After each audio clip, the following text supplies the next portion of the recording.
श्री गोपाळ कृष्ण भगवान की जय। लीळा नंबर 46। औसाला अगाध तत्व निरूपण। एके दिवशी सर्वज्ञ औसाला काही निरूपण करीत होते। त्यावर सर्वज्ञ म्हणाले, नायका, हे अगाधाचे अगाध की?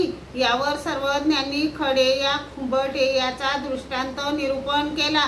कोणी एकू डोळाचिये थडीये बैसला असे, तेथे कोणी एकू वेळ सुये उदकाचे स्वच्छ निर्मळपण देखोनी आतुल खंडे खुंबटे आसडव देखे।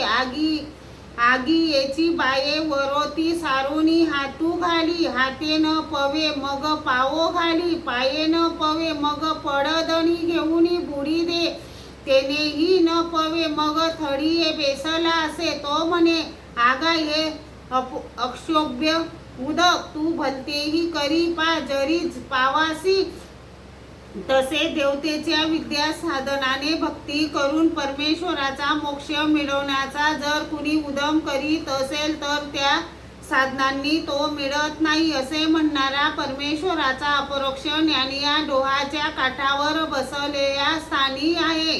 श्री गोपाळ कृष्ण भगवान की